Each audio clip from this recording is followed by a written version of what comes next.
Ever since the dawn of the MAGA movement proposed by Donald Trump both in my universe and in real life, I've been hearing Americans say, if Donald Trump becomes president, I'm moving to Canada. Supported by the lack of nuance held by the American individuals who blindly romanticize Canada because of how it's supposedly better to live life in. I find it rather understandable that America is going through systemic downs, but seriously, romanticizing Canada is basically ignoring the systemic problems Canada has itself. In this video, I'm going to address the systemic issues Canada faces on a daily basis, collaborating with my Canadian counterpart, Chief Roman, through a Zoom meeting. Thank you, Master Raney, for having me collaborate in this. Now, everyone must be wondering what it's really like living in Canada. It's not as much paradise as one may think. Like every other country, Canada also has problems. We have some of my people who have left Canada for the reasons that many of Master Raney's people aren't very aware of. With that said, we're going to discuss why moving to Canada won't solve your problem. If anyone considers moving to Canada, whether you're from the United States or anywhere else, I would encourage second thoughts, as these systemic issues that Chief Roman and I are about to address in collaboration will sound serious. With that said, let's jump right into it. The first issue to address is the housing crisis. If you look at major cities in Canada like Vancouver or Toronto, they are more expensive to live in compared to major cities in the United States, such as New York City or Los Angeles in terms of local income. Since April 2020, housing prices have gone up 30% on average. Speaking of Vancouver, it's the most expensive city in the North American continent. To compare and contrast the average housing costs in between the United States and Canada, it's more expensive in Canada, as the average housing cost in Canada is around $673,000 in Canadian dollars, converting to $494,000 in US dollars. The US average housing cost is about $400,000 in US dollars, equivalent to about $545,000 in Canadian dollars. Don't forget that mortgages are also higher in Canada than the USA. When it comes to housing in Canada versus the USA, the average mortgage rate is about $2,250 US dollars a month in the USA, or $30.65 Canadian dollars, and in Canada it's about $37.50 Canadian dollars a month, or $27.50 US dollars a month. Some research has suggested that prices are declining, so while that's the case, still romanticizing Canada won't be a problem solver, as the housing crisis is still rampant. To add insult to injury, the cost of living is also higher in Canada than in the States, and when it comes to income, Canadian workers earn lower salary than American workers within their own respective countries. Think about what it's like being a Canadian worker and facing those challenges that likely disprove the perception of those romanticizers who blindly see the country's utopia. In Canada, you are earning a lower salary on average than in the United States, yet the living expenses are higher, whether it's in US dollars or Canadian dollars, such as groceries and taxes compared to its southern neighbor. That means that the average Canadian purchasing power is lower than that in the USA. Also, another thing to address is the healthcare system. Canada's romanticizers think that it's absolutely advantageous in terms of healthcare because of how it's supposedly universal, triggering them to believe that they get unlimited access anytime and will be admitted to a greater advantage. Yeah, about the Canadian healthcare system, it's not actually universal per se. You see, I'm aware of the medical expenses in the States that put patients in medical debt, but as for Canada, longer wait times are rampant. In between the US and Canada, you have to wait longer in Canada for admittance for any type of healthcare. Healthcare treatments in Canada on average have been taking about 7 months, which is roughly over a half a year. Ridiculously long, eh? Also, doctor shortages in Canada are also commonplace. When a country guarantees a universal healthcare system, then doctor shortages consequentially come from doctor burnouts and can exacerbate longer waiting times for healthcare. I have to say, the healthcare system in the US is problematic itself because of how people risk getting into medical debt from the medical expenses that are so pricey. It occurs that both countries need their healthcare systems reformed. So take that, romanticizers. If you think that moving to Canada will solve your problem with the healthcare system, then think again. Chief Roman explained the problem with his own country's healthcare system, and he actually said it out loud. Ask any Canadian. Even in the real world where you're watching, they'll tell you similar answers. The immigration policy in Canada is no easy move since late 2024 to 2025. You have to follow the criteria of language skills, specifically English or French, at a level 4 inadequacy, a clean criminal record, a clean medical record, and applicants are ranked based on age, education, work experience, and language proficiency. Speaking of language proficiency, I find that one inspiring. I would personally think that immigration in America should require individuals to be able to speak and understand American English fluently, as the United States is a monolingual country, and there aren't very many polyglots in the States. Especially the locals who don't understand anything aside from American English. Language diversity can be expected in countries in the European Union, but in the United States, I think it would be best to learn American English and get fluent with said language before coming. That way people understand you when conversing with you. Also, the selective system in Canada's immigration, apparently that's gotta get those romanticizers to think twice before making their considered move. Another problem to address is the increasing polarization. It's honestly no surprise to me that in the United States we have Democrats and Republicans creating a political polarization that's creating a toxic political climate. Movements like Fight Oligarchy, Make America Great Again, these proponents are partaking in polarization and are creating extremism both left and right. In Canada, it's honestly not any better. Canada is suffering political polarizations too, usually between the Liberal Party and the Conservative Party, similar to the Democrat versus Republican dynamic in the States.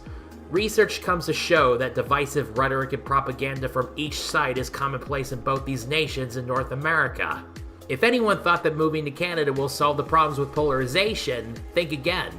This whole conflict between the liberal Mark Carney and the conservative Pierre Poilievre is plain toxic. It resembles the USA's toxic conflict between Donald Trump and Joe Biden. You see, have you heard about the Canada First campaign by Pierre Poilievre? That resembles the MAGA movement by Donald Trump and is also a resemblance of America First. They are under populist appeal and have created polarization. Speaking of MAGA, it has started the political polarization in the first place. But here in America, here came a time that a leftist counterpart, Fight Oligarchy, as well as the affiliation Democratic Socialists of America, also started partaking in polarization, further exacerbating it. Eventually on the Master Raney channel, I'll be doing a rant video about the two major parties because of this wretched polarization, but for now, I'm focusing on what's really going on in Canada versus the States. As Chief Roman stated, Pierre Poilievre, the leader of the Conservative Party of Canada, also known as the leader of the opposition, is creating a populist movement with his Canada First campaign. Perhaps I see the purpose. That's gotta be from Donald Trump insisting on annexing Canada as the 51st state, which created a strained international relation between the two nations in North America, as well as Trump's 25% tariffs. Still, this extremism in both the US and Canada is absolutely nuts, driven by the increasing polarization that's gone rampant. Believe it or not, people, in both my country and Master Raney's country, both sides, the left and the right, oftentimes demonize each other with divisive rhetoric on an actual basis and play their own side as superior to the opposite side. This whole phenomenon ain't just the natural ideological disagreement, but also going as far as promoting animosity and hostility towards the other side, both in Canada and its southern neighbor. Speaking of this phenomenon, it's more extreme in my country as we have had occasions where people on one side start physically attacking people on the other side, such as how Biden and Harris supporters started attacking the Trump voters upon the 2024 election. This was a resemblance of the January 6th Capitol riot by the Trump proponents over Trump's 2020 election loss, conspired by Trump himself. In the end, two wrongs make no right in which case. While it's not as extreme in Canada, still, moving there is not going to help you escape from the political polarization and extremism because something like that is happening there too.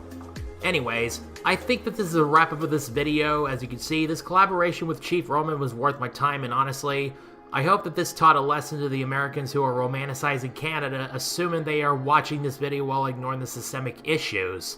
In fact, From the back of my mind, I'm expecting to see some denial in the comment section dedicated to the romanticization that's been addressed in this video. Well, in case if anyone hasn't noticed yet to this point, there are Canadians who are romanticizing America, similarly to how Americans romanticize Canada. I have heard about Canadians thinking about moving south to the United States mostly for economic purposes. You see, Canadians romanticizing the United States have been viewing the US as economic paradise, unaware of America's own systemic issues, much like how Americans romanticizing Canada view the country as a social paradise, unaware of Canada's own systemic issues. Anyways, it was a great time collaborating. This was well worth my time, and I'm at least glad that you don't romanticize my country and think about moving here where I'm at, since you're aware of the systemic problems that Canada faces on a daily basis. Oh yes, it was my pleasure. And I'm also glad to say that you don't romanticize my country, as you're also aware of America's problems, much like how you're aware of Canada's. Well, it was a great collab. I just want to say, have a great rest of your day. We'll get in touch sometime. See you later. Have a great rest of your day. So to recap, Canada's housing crisis, a broken housing market system, the cost of living and lower purchasing power with groceries and other living expenses so pricey that makes life financially hard, a strained healthcare system that supposedly guarantees free and universal healthcare, perhaps prolonged waiting times that average about 7 months duration coming from those shortages of doctors and resources in the healthcare system, the immigration policy that's so complex that means no easy move, and the increasing political polarization that narrates an us versus them mentality. So if anyone is thinking about moving to Canada just to escape from your country's systemic problems, think about what I have discussed in collaboration with Chief Roman throughout this video. I'm not discouraging anyone from moving to Canada by saying they can't. I'm just advising everyone who thinks about moving to Canada to consider themselves warned, making them aware of the systemic problems addressed throughout this video. Only move to Canada if you want a higher cost of living, higher taxes, lower salary, and a prolonged waiting period of healthcare treatment. If you want to solve your problems, then solve them at home instead. As stated, you cannot just move to Canada as per the immigration policy since late 2024 to 2025, as you'll have to follow the requirements in order to meet the criteria for full citizenship. Also, think about Canadians who romanticize the USA similarly to how Americans romanticize Canada. This whole grass is greener phenomenon has gone to the extent where some Canadians want their country to become the 51st state, and where some Americans want their country to become the 11th province. I guarantee that none of these instances will solve any problems, since both the US and Canada go through serious systemic issues. Here's a word of advice. It's best to have national pride for your country, be grateful for what your country has in store. Every country goes through ups and downs. That's a fact. Systemic issues are global across every country, and they vary nation by nation. There are ways to cope with systemic issues in your country, but romanticizing another country isn't how to cope, as that country likely has systemic issues that don't solve problems. With that word of advice said, I could be glad that my country isn't so problematic to the extent of North Korea or Afghanistan. I get that America has problems, but honestly, just moving out of the country is just you taking your problems with you, as romanticizing a country that you dream of moving to won't solve problems. Anyways, are there any other systemic problems Canada has that I left out in this video? Let me know in the comments of any other issues that could have been addressed.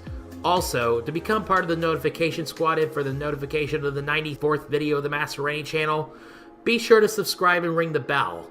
As always, see you next time. This is Master Raney signing off.